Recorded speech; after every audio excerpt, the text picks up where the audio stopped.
احد کے میدان، ماشاء اللہ صلی اللہ علیہ وسلم، احد کے میدان پہ. ہاں اب یہ دیکھیے، میں اس نبی کا ہم سب اس نبی کو ماننے والے ہیں، میں اس نبی کا اخلاق آپ کو دکھلا رہا ہوں.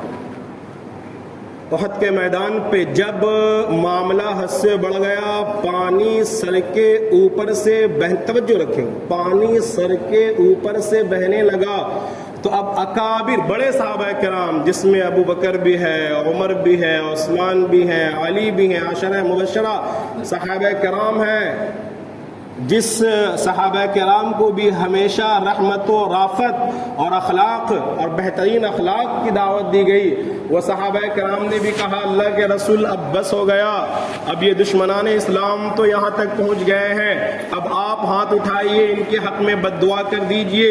اب معاملہ یہاں تک پہنچ پڑا ہے کہ یہ ناہنجار بیوقوف احمق قسم کے لوگ آپ کے جسم مبارک کو زخمی کر دیے ہیں، اے نبی اب بس کریں. جناب والا تمام صحابہ کرام ہیں، آپ علیہم الصلاۃ والسلام کا دست مبارک فضا اور ہواؤں میں لہراتے ہوئے آپ کے سینے کے قریب پہنچتا ہے. صحابہ کرام انگشت بدندہ ہے کہ آپ علیہم الصلاۃ والسلام کی لسان مبارک زبان مبارک متحرک ہوگی اور کافروں کے حق میں بد دعا کی جائے گی اور تمام کے تمام کافر چشمے زدن میں زمینوں میں گڑ جائیں گے.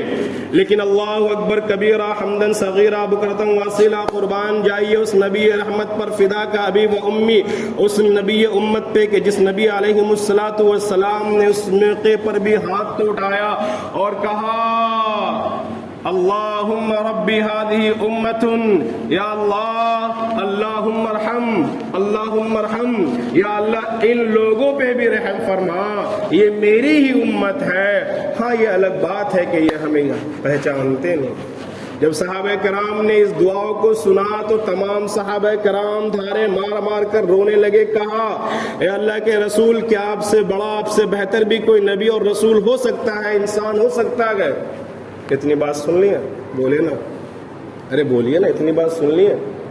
اب ذرا ہم اپنا موازنہ کریں، ہم مسلمان ہیں نا، لا الہ الا اللہ محمد، بولیے بھائی محمد، بولیے نا، سب بولیے نا محمد الرسول. بچہ ایک مسلمان کچھ نہیں جانتا ہوگا، بالکل سادہ کوڑا کاغذ ہو، بالکل علم سے وہ ناآشنا ہو، ایجوکیشن سے وہ ناآشنا ہو، شکشا سے وہ ناآشنا ہو، ایک مسلمان اتنا تو جانے گا نا کہ اللہ کا رسول بھی کوئی چیز ہے. یہی وجہ ہے کہ ابھی جو پچھلے دنوں نوپور شرما کے پتہ ہے نا، سب کو پتہ ہے، ایسا تو نہیں کہ آپ لوگ انجان ہیں. آج کے دور میں ہر شخص سوشل میڈیا پہ ایکٹیو ہے، اور یاد رکھیں جب بات سوشل میڈیا کی چلی تو اس کا خوب خیال رکھا کیجئے، سوشل میڈیا کا مثبت استعمال کیا کیجئے. میں لگے ہاتھ ایک بات آپ تک پہنچاتا ہوں. آج کل دیکھیے واٹس ایپ میں ایک چیز آتا ہے اسٹیٹس، سوشل میڈیا میں وہ واٹس ایپ کہہ لے یا انسٹاگرام کہہ لے، فیس بک کہہ لے، اسٹوری یا اسٹیٹس لگتا ہے نا. بھائی نوجوان سمجھ رہے ہیں، اس نوجوان زیادہ سمجھیں گے. بڑا افسوس ہوتا ہے، میں دل کے تکلیف کے ساتھ کہہ رہا ہوں. اور جبکہ اسٹیٹس کے معنی یہ ہماری حیثیت، میری اوقات، اسٹیٹس انگریزی کا معنی جس کا اردو ترجمہ کریں گے تو یار ہم کہتے ہیں نا یار تمہاری اوقات کیا ہے، تمہاری اسٹیٹس کیا انگریزی میں. اور دیکھیے یار ہم ایسے اپنے ذہن کے یورپ نے ہمیں غلام بنا لیا ہے نا کہ پھر ہمیں کچھ نظر نہیں آتا، بس کچھ نہیں. اور اسی کو قرآن نے کہا بھائی مسلمانوں کی ایک پہچان یہ ہے، قرآن نے کہا عباد الرحمن الذین یمشون علی الارض ہونا واذا خاطبهم الجاہلون قالوا سلاما. اللہ تبارک و عباد الرحمن کا جو رحمان کے بندے ہیں، اللہ کے بندے ہیں، ان بندوں کی صفات اور خصوصیات اللہ نے یہ بتائی ہے کہ یہ ہر گھسی پٹی باتوں پہ گونگا بہرا لنگڑا للہ بن کے گرتے نہیں ہیں، بلکہ ایک مسلمان کی شان اور اس کی علامت و پہچان یہ ہے کہ مسلمان کے سامنے جب کوئی معاملہ آتا ہے تو اس معاملے کی تحقیق کرتا ہے اور اس میں دیکھتا ہے کہ وہ اپنی زیرکی اس میں لگاتا ہے، اپنی عقل مندی لگاتا ہے، دانشوری لگاتا ہے، اور وہ دیکھتا ہے کہ اس چیز میں ہمارے لیے منفعت کیا ہے، اس چیز میں ہمارے لیے فائدہ کیا ہے، اس چیز میں ہمارے لیے نقصان. بولیے نا بھائی کیا عزیزان گرامی. تو اس موبائل کے اسٹیٹس میں عام طور پہ اگر میں یہ کہوں کہ 99.99% مسلمان خاص طور سے ہمارے نوجوان ہیں اسٹیٹس پہ گانا لگاتے ہیں. بولیے نا نہیں لگاتے کہ نہیں لگاتے ہیں؟ نہیں لگاتے. اکثر مسلمان لگاتا ہے، جو نہیں لگاتے ہیں اللہ تعالیٰ آپ کے نہ لگانے کو قبول فرمائے، لیکن لگاتے ہیں. آپ کو پتا یہ گانا کیا ہے؟ ایک تو ہم نے اسٹیٹس میں، یا اسٹیٹس سے مراد کوئی بھی سوشل میڈیا پہ یا آپ یوٹیوب پر یا کسی بھی طرح کے سوشل میڈیا پلیٹ فارم پر آپ کسی بھی طرح کی گندی چیز، فلم، گانا، کوئی بھی چیز لگائیں، ایک تو لگانا وہ غلط ہوا، سمجھ رہے ہیں؟ ایک لگانا، بات سمجھ میں آئے تو متھوا تو ہلا دیجیے، کم سے کم پیسہ نہیں لگے گا. اور جو ہم لگائیں اب اس پہ ویو آتا ہے، ہائے ہائے بڑا مزہ آتا ہے، منٹ منٹ پہ ہم لوگ دیکھتے ہیں کتنا ویو آیا، کتنا لوگوں نے سین کیا. اب خوشی ہوتی ہے 1000 لوگوں نے دیکھا، 2000 لوگوں نے دیکھا. میں بڑے درد کے ساتھ کہہ رہا ہوں یار، یہ وہ گناہ ہے نا. شراب آدمی پیتا ہے، تھوڑا دیر کے لیے شراب کا مزہ آتا ہے نا، تھوڑا دیر کے لیے، حالانکہ حرام ہے لیکن تھوڑا حرام کا کھانا آدمی کھاتا ہے، تھوڑا دیر کے لیے پیٹ بھرتا ہے نا. جی بولیے نا بھائی، کیوں نہیں بول رہے؟ پیٹ تھوڑا دیر کے لیے بھرتا ہے نا، بعد میں پھر صبح معاملہ کلیئر ہو جاتا ہے تھوڑا دیر کے لیے. لیکن یہ وہ گناہ ہے جسے علماء کہتے ہیں گناہ بے لذت. کیا کہتے ہیں؟ گناہ. بولیے نا بھائی، گناہ. کوئی مزہ آیا، کچھ سرور ملا، کچھ بدن میں کھانا پینا لگا. اب جتنے لوگ دیکھیں سب کا گناہ کہاں گیا؟ بولیے نا بھائی، ہمارے نامے ہمارے. اب وہ ویڈیو جہاں جہاں ہماری طرف سے شیئر کی جائے گی سب کا گناہ بولتے رہیے نا، ہمارے نامے ہمارے. اس گناہ کو اب مسلمان گناہ نہیں سمجھتے. اچھا، یہی سوشل میڈیا کا دوسرا رخ یہ ہے کہ آپ اس، الحمدللہ ہم لوگ کئی تنظیم سے جڑے ہوئے ہیں، الحمدللہ ثم الحمدللہ، کہ ہم لوگ سوشل میڈیا کو دین کے دعوت و تبلیغ کے لیے یوز کر رہے ہیں. آپ اسٹیٹس پہ کچھ قرآنی آیت لگا لیں، کچھ دین کی باتیں لگا لیں، کچھ اچھی باتیں لگا لیں، اور صرف سوشل میڈیا پہ ہی دین کو نہیں پھیلانا ہے، اپنے عمل میں بھی ہونا چاہیے. کسی نے کہا نا صبح ہوتے ہی سوشل میڈیا پہ دینی پیغامات سے ہمارے موبائل بھرے رہتے ہیں. اور فجر کی نماز میں ہماری مسجد میں تعداد، میں سمجھتا ہوں جتنے لوگ ابھی بیٹھے ہیں، ابھی تو اور لوگ آئیں گے، پیچھے تک لوگ بھر جائیں گے. یہ جو اتنے لوگ یہاں پہ بیٹھے ہیں 100 200، یہ سب تو فجر کی نماز آج پڑھے ہوں گے الحمدللہ. کیا خیال ہے؟ ناراض مت ہوئیے گا، کبھی کبھی حقیقت سننے کی طاقت رکھنی چاہیے. یاد رکھیے، ایک تو یہ، ابھی دیکھیے ابھی ہمارا معاملہ کیا ہو گیا نا کہ ہم سب اعمال سے بہت دور ہیں. میں بہت اہم بات ہے، اعمال سے کوسوں دور ہے. اور دیکھیے بوفے سسٹم کھانا جانتے ہیں؟ ارے بولیے نا، بوفے سسٹم کس کو کہتے ہیں؟ بولیے، آپ سے میں پوچھ رہا ہوں.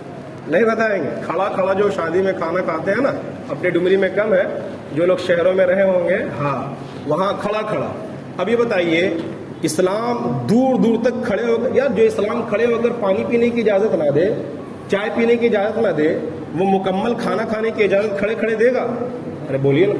اب اگر آپ کا عالم، آپ کا امام، آپ کا رہبر، آپ کا قائد آپ کو سمجھانے کے لیے یہ کہہ دے کہ کھڑے کھڑے کھانا، اچھے بتائیے، بالکل چہرے پہ بشاشت کے ساتھ سنیے، آپ نے کسی کتا، سور، جانور کو کبھی آپ نے دیکھا کہ وہ کھانے سے پہلے جھاڑو بھی لگایا اور دسترخوان بھی بچھایا ہو اور ہاتھ دھونے کے لیے وہ گلدان وغیرہ بھی ہو اور بالکل آلتی پالتی مار کر بہترین انداز میں اب وہ بسم اللہ الرحمن الرحیم یا بسم اللہ والا برکت اللہ کر کے کسی جانور کو کھاتے ہوئے دیکھے ہیں؟ بولیے نا بھائی. ارے بولیے، بولتے کیوں نہیں ہیں؟ کیوں نہیں دیکھیں؟ اب ایک مسلمان بھی جب شادی میں کھڑے کھڑے ہو کے جانوروں کی طرح کھا رہا ہے، اب ہم نہیں کہیں گے، ہم خود اپنے سے سوچیں اس میں اور ہم میں کیا فرق ہے، سوائے اس کے کہ وہ جھک کر چل رہا ہے اور ہم کھڑے ہو کر کے چل رہے ہیں. بات سمجھ میں آ رہی ہے؟ اب اگر ہمارا قائد لیڈر سمجھانے کے لیے، ہمیں بتانے کے لیے، اچھا اب میں اگر مسجد کے ممبر سے یہ بات کہہ دیا، میں غلط کہہ دیا، لیکن پتہ ہے اب ہمارا معاشرہ کہاں پہنچ گیا کہ جناب والا من حیث القوم ہم گندگی بھی کریں گے، برائی بھی کریں گے، خرابی بھی کریں گے، جہیز بھی لیں گے، بارات بھی ہوگی، ڈی جے بھی ہوگا، ناچ بھی ہوگا. ہماری ماں اور بہنیں شادی بیاہ کے موقع پہ گھر کی چہار دیواری سے نکل کے سڑکوں پر آ کر ناچے گی بھی. اور اگر ہمارا امام، اگر ہمارا مولانا، اگر ہمارا عالم مسجد سے یہ میلاد میں اس بات کے بارے میں کچھ کہہ بھی دیا تو بات تو چھوڑیے، مسجد کمیٹی کے جو ذمہ دار ہے نا وہ پہلے امام صاحب کو سمجھائے گا. دیکھیے تھوڑا مطلب پردے میں بات، کہا ہے بھیا، کہاں پردے میں بات کریں؟ تم گناہ پردے میں نہیں کھل کر کیے، اللہ کی نافرمانی کھل کر کیے، ناچ گانا ڈی جے کھل کر کیے، شراب کھل کر کیے، اللہ کی نافرمانی اللہ کی مقدس زمین پر کھل کر ہو رہی ہے. اور ہم اللہ کی بات، رسول کی بات، قرآن کی بات، سنت و شریعت کی بات ڈر کر اور چھپ کر کریں، سوال ہی پیدا نہیں. میٹھا میٹھا ہپ ہپ کڑوا کڑوا تھو تھو سوال ہی پیدا نہیں ہوتا. ہاں چند ضمیر فروش لوگ یا علماء تو کر سکتے ہیں, لیکن علماء ربانیین کی یہ شان نہیں ہے. علماء کرام کی شان تو یہ ہے, اہل اللہ کی شان تو یہ ہے. قرآن کہتا ہے لا یخافون لومۃ لائم. اے لوگو, اے مسلمانوں, تمہاری شناخت یہ ہے, تمہاری پہچان یہ ہے, حق کے معاملے میں ڈٹ جاؤ, حق کے مقابلے میں ڈٹ جاؤ, اور کسی ملامت کرنے والے کی ملامت کی پرواہ نہ کرو, کسی گالی دینے والے کی گالی کی پرواہ نہ کرو, کسی برا بھلا کہنے والے کی برائی کا پرواہ نہ کرو. آئیے ہم اللہ کے نبی علیہ الصلوۃ والسلام کی زندگی کو ٹٹولتے ہیں. فدا کا ابی و امی, کیا ہم اس رسول امی کے بارے میں ادنا سا بھی کسر, ادنا سا بھی مطلب چیزیں ہم اپنے دل میں لا سکتے نہیں لا سکتے ہیں. تمام انبیاء کا معاملہ یہ ہے, انبیاء معصومانی ذنب ہوتے ہیں, گناہوں سے پاک ہوتے ہیں. ایک معاملہ تو آپ یہ بھی سن لیں کہ جب کفار مکہ پریشان ہوئے اور آ کر آپ سے کہا اے محمد آپ کیا چاہتے ہیں, آپ کو سرداری چاہیے, ہم مکہ کا سردار بنا دیں گے. آپ کو خوبصورت لڑکی چاہیے, ہم مکہ بلکہ عرب کی سب سے خوبصورت لڑکی سے آپ کی شادی کرا دیں گے. آپ کو مالداری چاہیے, ہم آپ کو اتنی دولت دیں گے کہ آپ کے سارے خاندان کے لیے کافی و شافی ہوگا. اللہ کے نبی علیہ الصلوۃ والسلام جب یہ بات سنے آپ بالکل پریشان ہو گئے. یہ کفار مکہ ابو طالب کے پاس گئے جو اب تک آپ کے چچا تھے. الحاصل کہ یہ ایمان تو نہیں لائے, لیکن ہر وقت یہ آپ صلی اللہ علیہ وسلم کی پشت پناہی کرتے رہتے تھے. جب کفار مکہ ابو طالب کے پاس گئے, ابو طالب بوڑھے ہو چکے تھے, اپنے بھتیجے محمد صلی اللہ علیہ وسلم کو بلایا, کہا محمد کفار مکہ کے سردار آئے تھے, انہوں نے ایسی ایسی بات کہا. جب محمد صلی اللہ علیہ وسلم نے اپنے چچا ابو طالب کو کمزور ہوتے ہوئے دیکھا تو آپ نے سب کو بلایا, کہا اے لوگ, اے چچا جان, اگر آپ ہماری پشت پناہی نہیں کر سکتے ہیں نہ کریں, لیکن یہ نہیں ہو سکتا ہے کہ میں دین کے مقابلے میں, میں دعوت کے مقابلے میں, میں اسلام کے مقابلے میں, میں اللہ کے مقابلے میں کافروں سے سمجھوتا کر لوں. لوگوں کو بلایا, مجمع جمع کیا, کفار کو بلایا, ابو طالب بھی تھے, کہا اے لوگوں سن لو, اگر تم ہمارے ایک ہاتھ میں چاند لا کر کے رکھ دو اور تم ہمارے دوسرے ہاتھ میں سورج لا کر کے رکھ دو, تب بھی میں اسلام قرآن سے بال کی نوک کے برابر بھی انحراف نہیں کروں گا, بغاوت نہیں کروں گا, سمجھوتا نہیں کروں گا. آج ہم بھی تو وہی مسلمان ہیں نا, اسی رسول کا نام لے ہوا ہے نا. اچھی بتائیے, میں اکثر ایک بات کہہ دیا کرتا ہوں, ہم اتنے لوگ یہاں بیٹھے ہیں, یہ تو ہوا ہوگا ہماری آپسی لڑائی ہوتی ہے کہ نہیں ہوتی؟ نہیں ہوتی. بولتے کیوں نہیں آپ لوگ؟ زمین کے لیے لڑے کہ نہیں لڑے؟ چھوٹے بچوں کی لڑائی کی وجہ سے ہم بڑے لڑ گئے کہ نہیں لڑ گئے؟ اکثر جی زمین کے بھی لڑے. اور خاص طور سے جس علاقے سے ہم بلونگ کرتے ہیں, بیگوسرائے, اپنے ڈمنی میں آئے دن آپ سنتے ہیں کہ برادری کی لڑائی ہوتی ہے. اللہ استغفر اللہ, برادری کی, آپ سمجھ رہے جو میں کہنا چاہ رہا ہوں؟ برادری کے, میں اور کھل کے تو نہ کہوں, اتنے سمجھدار تو آپ ہیں. برادری کی لڑائی, ذات پات کی لڑائی, اور ایسی لڑائی کہ ہم ایک دوسرے کے قتل پر آمادہ ہو جاتے ہیں. دھونا آتا ہے مجھے. آئیے قرآن سناتا ہوں. یہ بتائیے کیا ہم میں سے کوئی ایک شخص بھی کھڑا ہو کر کہہ سکتا ہے, ابھی کھڑا ہو کر کہہ سکتا ہے کہ آپ نے اسلام کے لیے, قرآن کے لیے, دین کے لیے, اللہ کے رسول کی عزت و حرمت کے لیے کبھی آپ کو ایک پسینہ بھی بہانا پڑا, کبھی آپ کو اپنی ناخن بھی کٹانی پڑی, ایک قطرہ خون بھی بہانا پڑا, ایک رات جاگنا بھی پڑا اسلام کے لیے؟ یہ تو ہوا کہ بیوی بیمار پڑ گئی ہے, رات بھر دوڑا دوری ہاسپٹل کا رہا, بچہ پیدا ہو رہا, رات بھر دورہ دوری ہاسپٹل کا رہا, بچہ پیدا ہوتے ہی شیشہ میں چلا گیا, یہ سب ہوا ہوگا دین کے لیے؟ بتائیے. میں پوچھ رہا ہوں آپ سے, اکثر کے پاس جواب نہ میں ہوگا. بھائیے میں اللہ کے رسول کی حدیث آپ کو سناتا ہوں. اللہ کے رسول نے کہا لا یؤمن احدکم احب اکون احب الیہ من والدہ وولدہ والناس اجمعین. آئیے حدیث سنیے اور سر دھنیے کہ ہم کہاں پہنچ گئے ہیں. اللہ کے رسول نے کہا, کان کھول کر سن لے. افسوس ہماری لا علمی, ہماری جہالت اور ہماری ان چیزوں کا معاملہ یہ ہے کہ ہم نے ہر اس چیز کو اپنے سینے سے چمٹا لیا ہے جن چیزوں سے قرآن نے, اللہ نے, رسول نے ہمیں روکا تھا, اور ہر ان چیزوں سے بہت دور ہو گئے ہیں جن چیزوں کے قریب آپ علیہ الصلوۃ والسلام نے ہمیں کیا تھا. اللہ کے نبی نے کہا کہ تم میں سے کوئی اس وقت تک کامل مسلمان نہیں ہو سکتا. کون سا مسلمان؟ مکمل, پکا, پختہ, جنت میں جانے والا, اس وقت تک کامل مسلمان نہیں ہو سکتا ہے جب تک اس کے نزدیک یعنی ہر مسلمان کے نزدیک وہ چاہے ٹوپی والا ہو بغیر ٹوپی والا ہو داڑھی والا ہو بغیر داڑھی والا ہو جماعت سے جڑا ہو نہ ہو عالم ہو نہ ہو جاہل ہو ان پڑھ ہو گوار ہو چاہے جو بھی ہو کسی دنیا کا رہنے والا ہو بر صغیر کا ہو یورپ کا ہو امریکہ کا ہو ایشیا کا ہو لندن کا ہو چاہے ذات پات کے اعتبار سے جو بھی ہو چاہے مسلک کے اعتبار سے جو بھی ہو گورا ہو کالا ہو لا یؤمن احدکم اکون احب الیہ من والدہ وولدہ والناس اجمعین اللہ کے رسول نے کہا تفریق نہیں کی یہاں پہ کہا تم میں سے ہر مسلمان جب تک اس کے نزدیک ہائے ہائے ہائے توجہ رکھیں میں بات کو اسی لیے گھما رہا ہوں تاکہ آپ کا توجہ میں اپنے طرف مرکوز کر سکوں کہ جب تک اس کے نزدیک اس کے بیوی اس کے بال بچوں اس کے بیٹے بیٹیوں والناس اجمعین حتیٰ کہ تمام لوگوں سے زیادہ عزیز میں نہ بن جاؤں یعنی میں اللہ کا رسول ہر مسلمان کے نزدیک سب سے پیارا اس کے لیے جب تک میں نہیں ہو جاؤں ایک مسلمان کبھی سچا پکا مومن نہیں ہو سکتا. اب ہم اتنے لوگ یہاں پر بیٹھے معاف کیجئے گا اللہ کے رسول سے محبت کی ایک ادنا مثال یہ ہے کہ ہم داڑھی کم سے کم رکھ لیں ادنا اس میں نماز پڑھنے کی بھی ضرورت نہیں ہے آپ داڑھی رکھ کے نماز بھی نہیں پڑھے تو بھیا آپ پٹی پڑھا دیں گے امام صاحب کو بول دیں گے گھر پہ پڑھنی ہے اب گھر پہ پڑھے نہیں پڑھے تو اللہ جاننا ہے نا دنیا کو سمجھا دیں گے لیکن داڑھی اس کے لیے کچھ بھی کرنے کی ضرورت نہیں ہے. کیا خیال ہے پیسہ لگانا داڑھی بنانے میں پیسہ لگتا ہے. ایک ادنا مثال میں نے کہا کتنے لوگ ہیں جو اس محبت میں بھی کھڑے اتر رہے ہیں اور یہ اعلیٰ درجہ کی بات ہے. دیکھیے میں تو اکثر کہہ دیتا ہوں نا کھانا کھانے کے بعد میٹھا کھانا بولیے نا بھائی نہیں بولیں گے بولیے بولنا پڑے گا سنت ہے نا سنت سب کو یاد ہے سب ابھی آپ کہیں جائیں گے نا شادی بیاہ میں بول دے گا آدمی کھانا بھائی تھوڑا میٹھا لائے سنت ہو جائے. یقیناً مسلمانوں کھانا کھانے کے بعد میٹھا کھانا سنت ہے یقیناً ہے. علماء کرام کہتے ہیں میں نے کتابوں میں پڑھا ہے یقیناً آپ صلی اللہ علیہ وسلم کو گوشت میں کدو کھانا پسند تھا یقیناً آپ صلی اللہ علیہ وسلم کو گوشت میں بکرے کا گوشت پسند تھا اور اس میں شانے کا گوشت پسند تھا یقیناً پسند تھا. اے مسلمانوں آخر ہم نے ایک سکے کے ایک رخ کو یاد رکھا ہم نے کھانا کھانے کے بعد سنت کھانے کو تو یاد رکھا لیکن یا ایھا المزمل قم الليل الا قليلا نصفه او انقص منه قليلا او زد عليه ورتل القران ترتيلا. اے نبی کھڑے ہو جائیے رات کے درمیان کے حصے میں شروع کے حصے میں اخیر کے حصے میں جس نبی کا حال یہ ہے کہ پوری کی پوری رات اللہ کے ساتھ راز و نیاز میں گزر رہی ہے یہ بھی سنت ہے. جس نبی کی شان یہ ہے کہ غزوہ بدر ہے 313 ہے اور ٹوٹے بھانگے ہتھیار کے ساتھ اور ہزاروں کا مقابلہ ہو رہا ہے تو جہاد اللہ کے راستے میں اسلام کے بقا کے لیے اسلام کے تحفظ کے لیے اسلام کے سربلندی کے لیے اللہ کے راستے میں تلوار لے کر نکلنا اس سنت کو ہم کیوں بھول جاتے ہیں.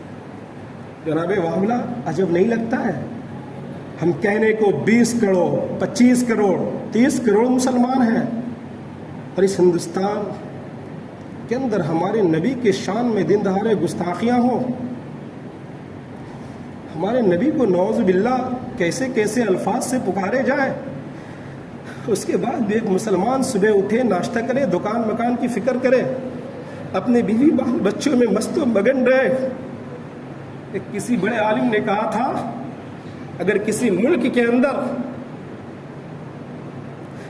رسول کی گستاخی کی جائے اور پھر بھی وہاں بغیر کسی تعذیبی کارروائی کے مسلمان زندہ رہے تو اس مسلمان کو زندہ رہنے کا کوئی حق نہیں. آج ہم کہاں آ گئے ہم کبھی اس طرح اگر ہمیں کبھی نا اپنے آپسی لڑائی ذات پات برادری کے لڑائی اور بال بچوں کے شادی اس پہ بھی لڑائی بال بچوں کے شادی بیاہ یا ان چیزوں سے موقع مل جائے نا تو کبھی تنہائی میں بیٹھ کے سوچے یا اللہ آپ نے ہمیں مسلمان بنایا تھا کیا حق ادا کیا ہم نے جو صحابہ کرام نے اپنے بچوں کو یتیم بیویوں کو بیوہ کیا آپ صلی اللہ علیہ وسلم کے بارے میں کیا یہ باتیں صرف سننے کے لیے ہیں کہ بھوکے رہیں. آج الحمدللہ ہم سب بیٹھے ہیں جسم پہ مکمل لباس ہے سر پہ ٹوپی ہے پگڑیاں ہیں سب کچھ ہے. کیا ہم نے نہیں سنا کہ آپ صلی اللہ علیہ وسلم نے پوری زندگی کبھی کرتا پائجامہ تک نہیں پہنا. آپ صلی اللہ علیہ وسلم نے پوری زندگی کبھی چپاتی روٹی آپ کو کبھی میسر ہوا یا نہیں علماء کے اختلاف ہے. 3 چیز زندگی جینے کے لیے ضروری ہوتی ہے نا بہترین کھانا بہترین لباس بہترین چھت. بہترین کھانا بہترین لباس بہترین چھت. آپ صلی اللہ علیہ وسلم کی زندگی اٹھا کر دیکھیے آپ کے پاس یہی 3 بنیادی چیزیں نہیں تھی. اور نہیں تھی کا کیا مطلب؟ نہیں تھی کا کیا مطلب؟ اگر آپ صلی اللہ علیہ وسلم چاہتے نا خدا کی قسم وہ لباس پہنتے. اللہ کے پاس کیا کمی تھی جس لباس کا تصور ہم نہیں کر سکتے تھے؟ کہ آپ وہ کھانا کھاتے جس کھانے کا ہم تصور نہیں کر سکتے تھے؟ آپ کا گھر اور مکان ایسا ہوتا کہ پوری دنیا مل کر ویسا مکان کی تعمیر کو سوچ نہیں سکتا. لیکن آپ صلی اللہ علیہ وسلم نے اپنے امت کے حال پہ توجہ رکھتے ہوئے کہ آج میں بہتر پہنوں، آج میں بہتر کھاؤں اور آج میں بہتر مکان میں رہوں تو کل 1400 سال کے بعد ایک گاؤں ڈمری، ایک بستی ڈمری ہوگی یا ایک دنیا ہوگی، وہاں ہمارے امت کی تعداد ہوگی. جب ہمارے امت کے غریب لوگ ان کو بہتر کھانا نہ ملے تو اگر ان کے دل میں یہ بات آ گئی کہ ہمارے نبی کا کھانا کیا تھا، ان پہ کیا گزرے. مسلمانوں آخری بات کہہ کر میں بالکل اپنی بات ختم کروں، چونکہ آپ کے وقت کے حساب سے میں 5 منٹ آپ کا زیادہ لے لیا. آخری بات، آج ہم اپنے بال بچوں کے شادی کے لیے کتنے فکر مند ہوتے ہیں. اللہ تعالیٰ جسے تھوڑی سی دولت، بھائی ہماری دولت فرعون کے مقابلے میں کچھ ہے، شداد کے مقابلے میں کچھ ہے، قارون کے مقابلے میں کچھ ہے، لیکن اللہ تبارک و تعالیٰ نے کیسے ان مردودوں کو، ان کمبختوں کو، ان ملعونوں کو ان کی دولتوں کے ساتھ انہیں زمین بوس کر دیا. فرعون کو ڈبایا، نمرود کو ایک مچھر کے ذریعے ہلاک کروایا، قارون کو زمین کے اندر گروایا. آج ہم تھوڑی سی دولت لے کر کے شادی بیاہ میں کیا کچھ نہیں کرتے ہیں، لڑکے والے جہیز کے نام پہ کیا کچھ بدتمیزیاں نہیں کرتے ہیں، ہمارے سامنے ہیں. معاشرے میں یوں تو دیکھنے میں سب عزت دار ہے، لیکن پس پردہ کیا ہو رہا ہے نا، کسی کا نام لینے کی ضرورت نہیں ہے. ہر شخص اپنا گریبان جھانک کر کے دیکھ لے، ہماری کمائی میں سے کتنی کمائی حرام کا ہے اور حلال کا ہے. بتاؤ مسلمانوں، اگر اللہ کے رسول صلی اللہ علیہ وسلم چاہتے تو کیا اپنی بیٹی فاطمہ رضی اللہ عنہا کے نکاح میں آسمان سے فرشتے نہ نازل کروا لیتے؟ بتاؤ مسلمانوں. آپ نے ایسا نہیں کیا. آپ کو تعجب ہوگا، فاطمہ کا نکاح ہو رہا ہے، باراتی تو کجا، کوئی تصور نہیں ہے، مسجد میں نکاح ہوا. اور اس سے زیادہ کیا ہو سکتا ہے کہ 2 دن کے بعد اپنے گھر کا ایک ادنا، غالباً آپ کی پھوپھی تھی یا غالباً آپ کی گھر کی باندی مینس نوکرانی، آپ سمجھ رہے، نوکرانی، اپنی بیٹی فاطمہ کا ہاتھ دیا، کہا اسے علی کے گھر پہنچا دو.